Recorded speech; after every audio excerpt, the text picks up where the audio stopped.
Selamat datang dalam ibadah online kesucian Gereja Bala Keselamatan Korops Polonia, Minggu 27 Desember 2020.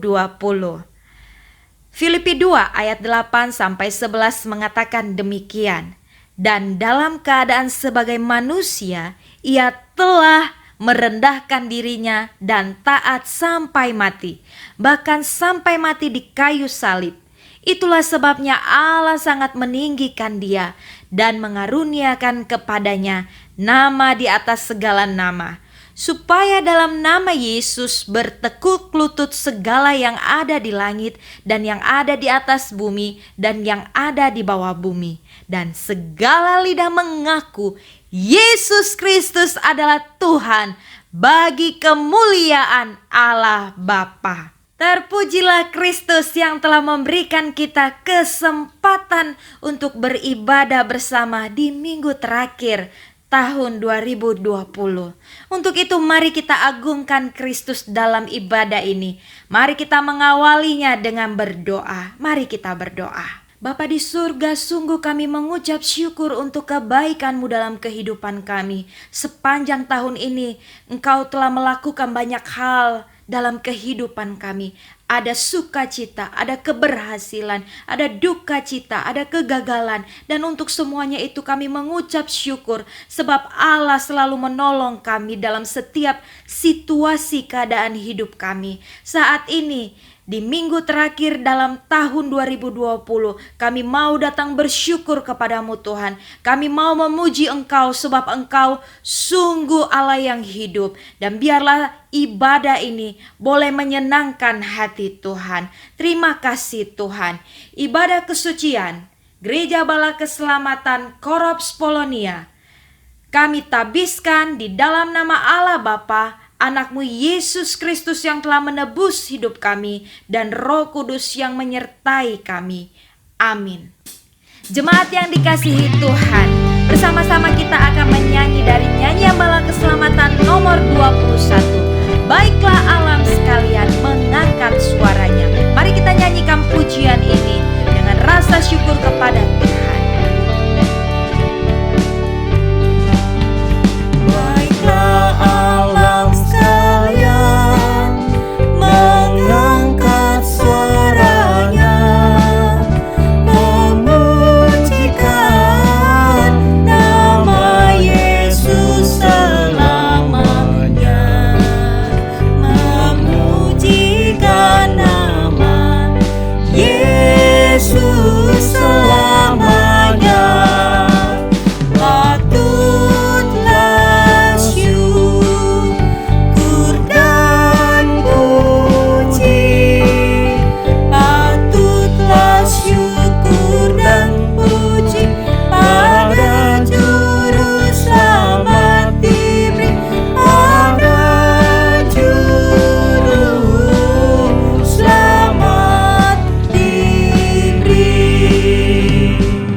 Jemaat yang diberkati oleh Tuhan, saat ini kita akan mendengarkan pemberitaan firman Tuhan yang akan menolong kehidupan kita untuk terus bertumbuh di dalam Tuhan. Dan untuk itu mari kita angkat satu pujian yang mengatakan, yang terutama di dalam hidup ini hanya meninggikan nama Yesus. Mari kita nyanyikan pujian ini dengan kesungguhan. Kita nyatakan bahwa hanya Yesuslah yang terutama dalam hidup ini. Pemberitaan firman Tuhan akan disampaikan oleh Kadet Ratno hari ini. Yang terutama di dalam hidup ini meninggikan nama Yesus. Yang terutama di dalam hidup ini memuliakan namanya.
Inilah ungkapan iman kami, bahwa Engkaulah yang paling utama dalam hidup ini.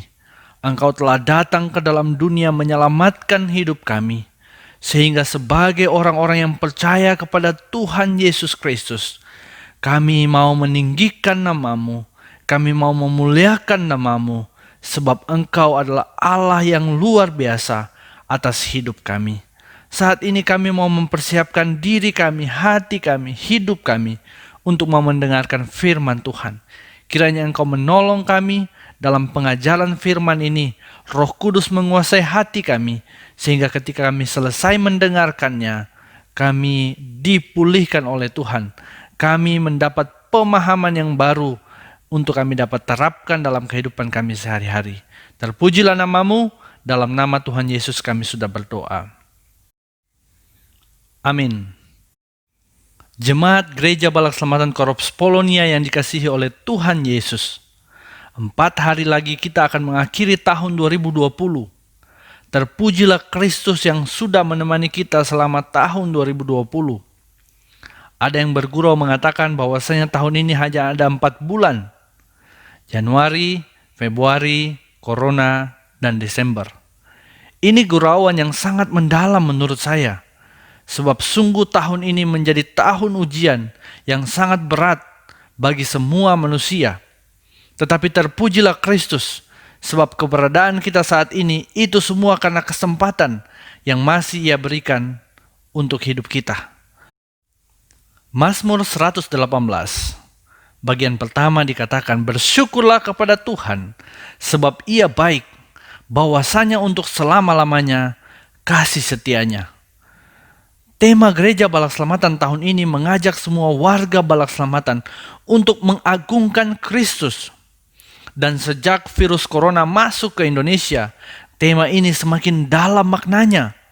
Apakah kita masih bisa mengagungkan Kristus saat situasi seperti ini? Pertanyaan berikutnya, apa tujuan atau apa motivasi kita mengagungkan Kristus? Untuk menjawab pertanyaan ini, bersama-sama kita akan belajar dari orang-orang yang hidup pada zaman Yesus melayani di dunia. Tema perenungan yang akan kita renungkan bersama pada saat ini adalah mengagungkan yang Maha Agung. Jemaat yang dikasihi oleh Tuhan, waktu Yesus melayani di dunia, ada 3 kelompok yang selalu ada di sekitar Yesus melayani. Kelompok pertama, mereka adalah para murid. Kelompok kecil yang Tuhan Yesus pilih untuk diajar, dilatih, dan diutus melanjutkan pengajaran Kristus nantinya. Kelompok yang kedua adalah ahli Taurat atau orang Farisi. Kelompok ini adalah kelompok yang selalu mendatangi Yesus untuk terus berusaha menjatuhkan Yesus. Mereka merasa tersaingi oleh pelayanan Yesus sebab waktu itu Yesus viral di daerah tempat di mana mereka melayani. Dan akhirnya kelompok ini jugalah yang berteriak atau mencari cara untuk menyalibkan Yesus dengan tuduhan palsu. Kelompok ketiga adalah orang banyak. Orang banyak adalah orang-orang Yahudi yang mendatangi Yesus saat Yesus sedang mengajar di daerah Galilea. Ada ragam motivasi mereka ingin bertemu dengan Yesus. Ada yang membutuhkan kesembuhan. Ada yang merindukan mujizat. Ada yang merindukan pembebasan bangsa Israel yang pada saat itu sedang tertekan karena dijajah oleh bangsa Romawi.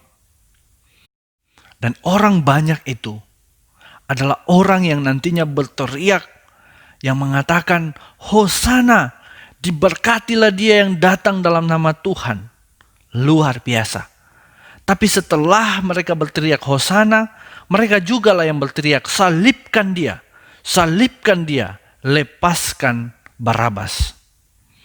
Nah, jemaat yang dikasihi oleh Tuhan, kita menemukan ada 3 tipe atau 3 kelompok. Yang pertama kelompok murid, yang kedua kelompok ahli Taurat atau Farisi, dan kelompok yang ketiga adalah orang banyak.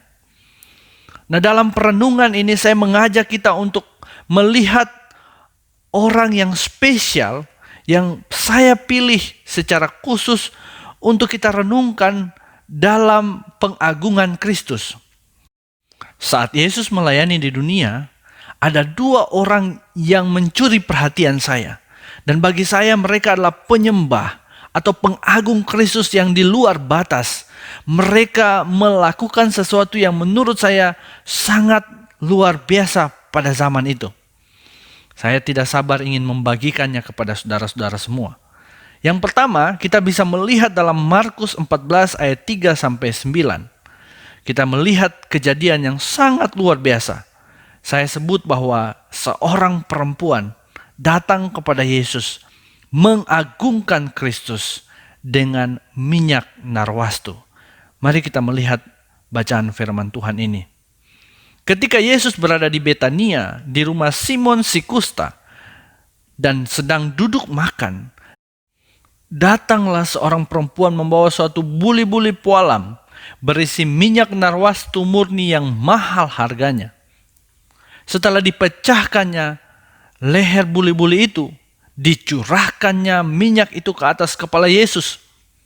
Ada orang yang menjadi gusar dan berkata seorang kepada yang lain, "Untuk apa pemborosan minyak narwastu ini? Sebab minyak ini dapat dijual 300 dinar lebih dan uangnya dapat diberikan kepada orang-orang miskin." Lalu mereka memarahi perempuan itu. Tetapi Yesus berkata, "Biarkanlah dia. Mengapa kamu menyusahkan dia? Ia telah melakukan sesuatu perbuatan yang baik kepadaku. Karena orang-orang miskin selalu ada padamu, dan kamu dapat menolong mereka bila mana kamu menghendakinya. Tetapi aku tidak akan selalu bersama-sama kamu. Ia telah melakukan apa yang dapat dilakukannya. Tubuhku telah diminyakinya sebagai persiapan untuk penguburanku. Aku berkata kepadamu, sesungguhnya di mana saja Injil diberitakan di seluruh dunia, apa yang dilakukannya ini akan disebut juga untuk mengingat dia." Mengapa kisah ini menarik perhatian saya? Jemaat yang dikasihi oleh Tuhan, bayangkan hari itu Yesus sedang makan, dijamu oleh Simon, mantan kusta. Saya tahu betul bahwa Simon ini tentunya adalah orang yang sebelumnya disembuhkan oleh Tuhan Yesus. Nah, jemaat yang dikasihi oleh Tuhan, di tengah-tengah jamuan itu ada banyak harum makanan di ruangan itu. Ada banyak aroma-aroma yang sedap di ruangan itu. Tiba-tiba mereka mencium aroma yang berbeda. Aroma itu bersumber dari minyak narwastu yang dicurahkan oleh perempuan yang datang di ruangan itu. Nah, jemaat yang dikasihi oleh Tuhan, pertanyaannya adalah, mengapa perempuan ini datang dan meminyaki Tuhan Yesus dengan minyak yang mahal? Menurut beberapa ahli tafsir Alkitab, minyak itu harganya adalah senilai gaji 1 tahun kerja. Hasil 1 tahun kerja, hari itu ia curahkan untuk Yesus. Inilah yang menarik perhatian saya. Bagaimana mungkin ada seorang yang mengorbankan pendapatan selama 1 tahun untuk Kristus, untuk mengagungkan Kristus? Harusnya ada pertanyaan yang mendasar, mengapa ia melakukan hal itu? Saya catat di sini bahwa mengagungkan Kristus sangat ditentukan seberapa bernilai Kristus bagi hidupmu. Sekali lagi saya ulangi, mengagungkan Kristus sangat ditentukan seberapa bernilai Kristus bagi hidupmu. Waktu saya membaca Yohanes 12 ayat 1-3, maka saya mulai memahami mengapa perempuan ini begitu berani mengorbankan minyak narwastunya untuk Yesus. Mari kita lihat dalam Yohanes 12 ayat yang pertama hingga ayat yang ketiga. 6 hari sebelum Paskah, Yesus datang ke Betania, tempat tinggal Lazarus yang dibangkitkan Yesus dari antara orang mati. Di situ diadakan perjamuan untuk dia dan Marta melayani. Sedang salah seorang yang turut makan dengan Yesus adalah Lazarus. Maka Maria mengambil setengah kati minyak narwastu murni yang mahal harganya lalu meminyaki kaki Yesus dan menyekanya dengan rambutnya, dan bau minyak semerbak di seluruh rumah itu. Itulah yang dilakukan oleh wanita itu. Ia melakukan pengorbanan yang begitu mendalam untuk Kristus. Pertanyaannya, mengapa ia melakukan hal itu? Dari apa yang kita baca tadi, saya menemukan bahwa Maria melakukan tindakan yang sangat luar biasa itu karena ada kejadian sebelumnya. Kejadian apa itu? Tentunya kejadian yang terjadi di daerah Betania. Lazarus dibangkitkan. Siapakah Lazarus? Lazarus adalah saudara yang paling dikasihi oleh Maria.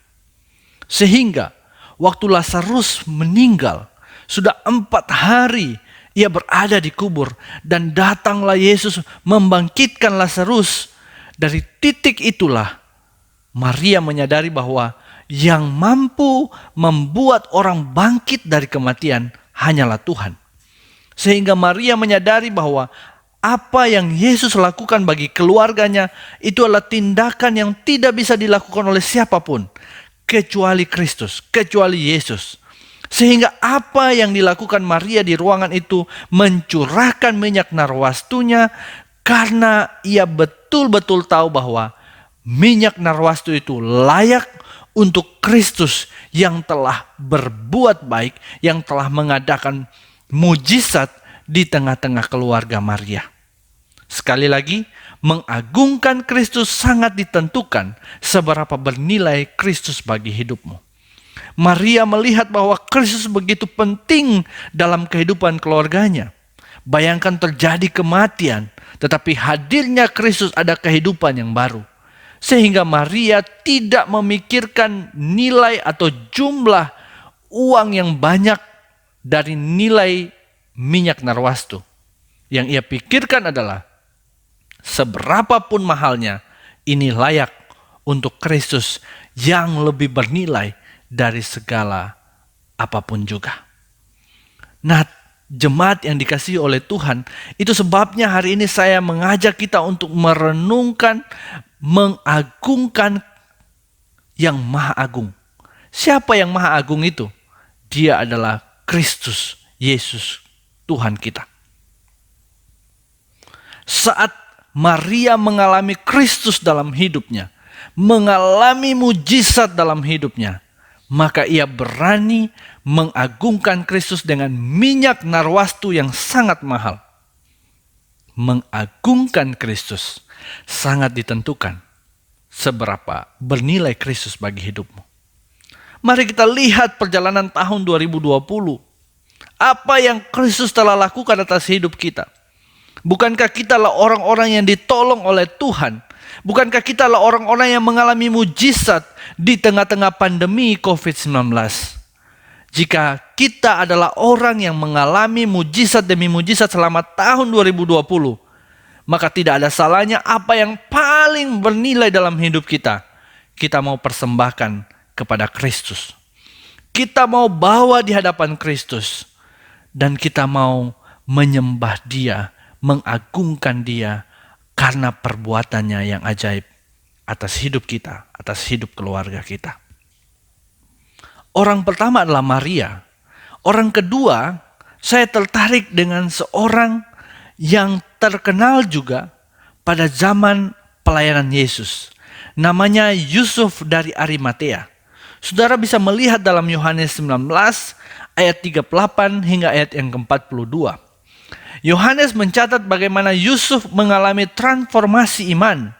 Tadinya dia adalah pengikut Yesus yang sembunyi-sembunyi karena takut pada orang Yahudi. Mungkin mengingat jabatan atau kedudukannya, maka dia tidak pernah secara terbuka mengakui sebagai pengikut Yesus. Tetapi di momen yang krusial, maka Yusuf menunjukkan jati dirinya sebagai pengikut Yesus. Padahal tindakannya itu sendiri sangat berbahaya. Kita tahu bersama bahwa Yusuf dari Arimatea adalah orang yang berani menghadap Pilatus untuk meminta agar mayat Yesus diturunkan dan dikuburkan di kuburnya. Bagi saya, Yusuf dari Arimatea adalah orang yang dipakai oleh Tuhan untuk mengagungkan Kristus dengan menyerahkan kuburnya kepada Kristus. Apa yang dilakukan oleh Yusuf Arimatea? Ia memberanikan diri menghadap Pilatus, itu sebuah tindakan keberanian. Lalu menurunkan Kristus, lalu menguburkan Kristus di kubur yang telah ia siapkan. Inilah pengagungan Kristus. Apa bedanya Yusuf Arimatea dengan kita? Hari ini kita mengagungkan Kristus karena Kristus sudah bangkit. Kristus sudah ada di sorga. Ia bisa menjawab segala pergumulan kita. Tetapi Yusuf Arimatea pada saat itu sedang menurunkan mayat, sedang memegang mayat yang seolah-olah tidak ada harapan. Dia sudah mati. Tetapi Yusuf melihat ke depan. Ia tahu betul bahwa waktu Yesus mati bukan karena dibunuh. Tetapi waktu Yesus mati karena ia menyerahkan dirinya kepada Bapa di sorga. Ia tahu bahwa kematian Yesus bukan karena dibunuh. Tetapi karena ia menyerahkan nyawanya untuk kepentingan manusia. Inilah yang dilihat oleh Yusuf sehingga ia beriman bahwa Yesus Kristus adalah Tuhan. Maka ia turunkan Kristus dan dia kuburkan di kubur yang istimewa yang ia miliki. Pengagungan Kristus melalui kubur luar biasa. Jemaat yang dikasihi oleh Tuhan, jika Maria telah mengagungkan Kristus dengan minyak narwastu yang sangat mahal, harganya senilai gaji 1 tahun kerja. Jika Yusuf dari Arimatea memberanikan diri untuk menguburkan Kristus di kubur yang ia siapkan, bagaimana dengan kita? Bukankah perjalanan kita sepanjang tahun 2020 adalah perjalanan anugerah, perjalanan mujizat? Bukankah selama tahun ini Tuhan Yesus Kristus telah berbuat baik atas hidup kita?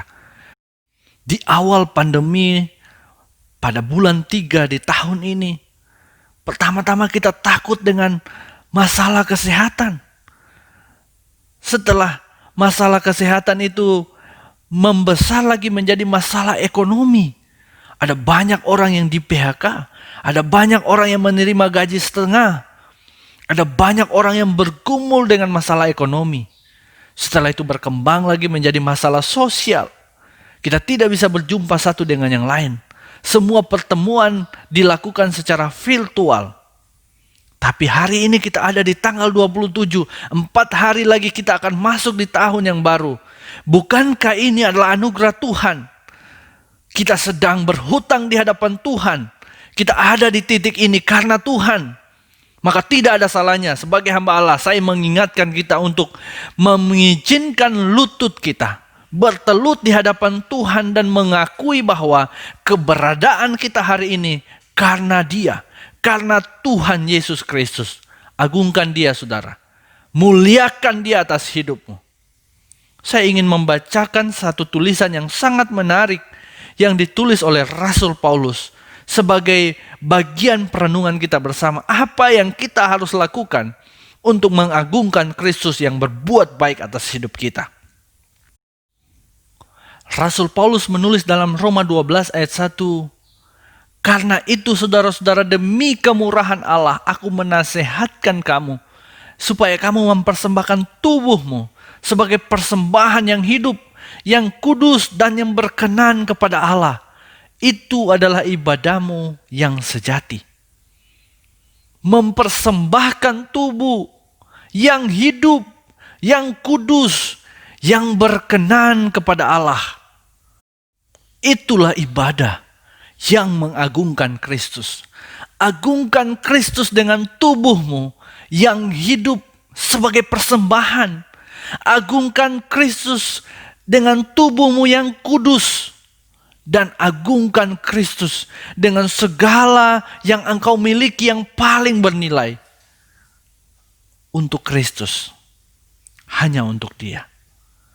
Kiranya apa yang kita renungkan hari ini mengingatkan kita kembali untuk mengagungkan yang maha agung, yaitu Kristus Yesus, Tuhan kita. Ia telah menyelamatkan kita. Ia telah membebaskan kita dari segala penjajahan dosa. Ia menebus dosa kita, ia menebus hidup kita. Dosa lalu, dosa sekarang, dosa yang akan datang, lunas. Semuanya telah diampuni oleh Kristus. Maka sebagai hamba Allah, izinkan saya mengingatkan kita untuk terus mengagungkan Kristus di setiap musim kehidupan. Saya rindu kita menyanyikan kembali nyanyian yang telah kita nyanyikan tadi, sebagai perenungan kita bersama di tengah-tengah masa pandemi ini. Kita tetap mengagungkan Kristus. Yang terutama di dalam hidup ini, meninggikan nama Yesus. Di dalam hidup ini, meninggikan nama Yesus. Yang terutama di dalam hidup ini, memuliakan namanya. Haleluya, haleluya. Saya mau cinta Yesus. Haleluya, haleluya. Saya mau cinta Yesus.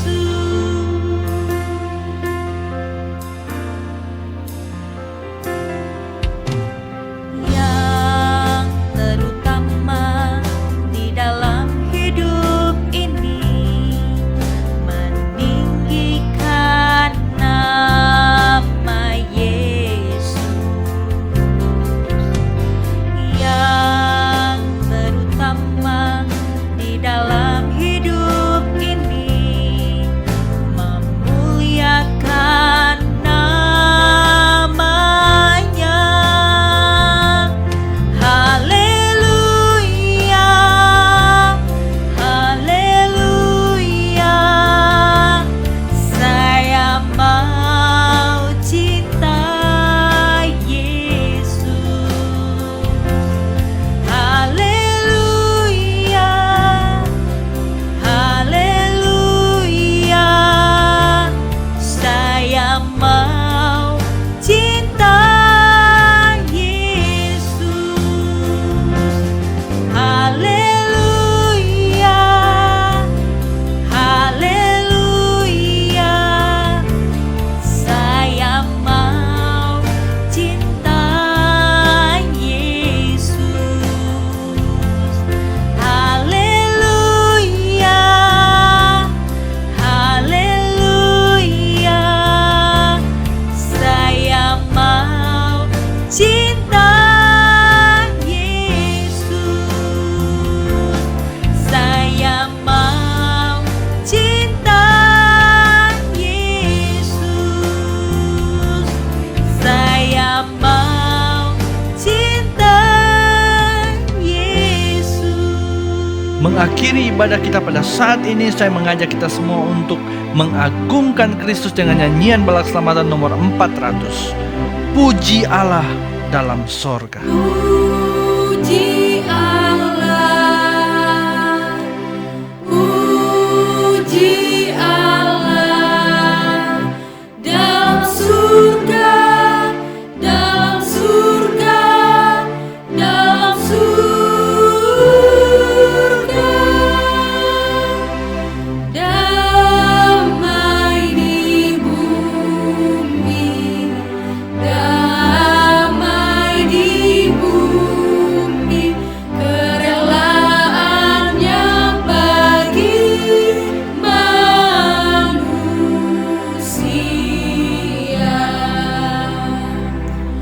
Puji Allah dalam surga, puji Allah dalam surga.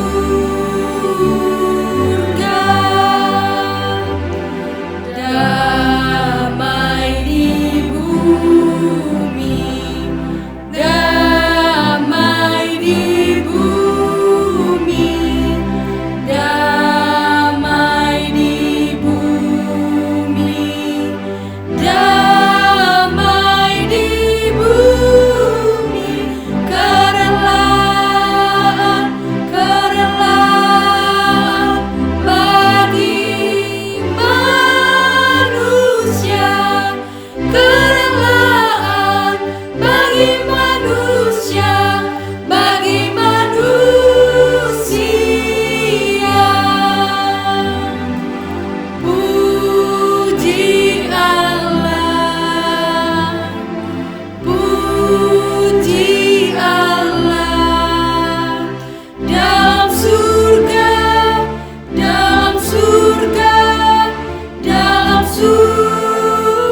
Jemaat yang dikasihi oleh Tuhan, terimalah berkat Tuhan. Tuhanlah penjagamu, Tuhanlah naunganmu di sebelah tangan kananmu. Matahari tidak menyakiti engkau pada waktu siang atau bulan pada waktu malam. Tuhan akan menjaga engkau terhadap segala kecelakaan. Ia akan menjaga nyawamu. Tuhan akan menjaga keluar masukmu dari sekarang sampai selama-lamanya.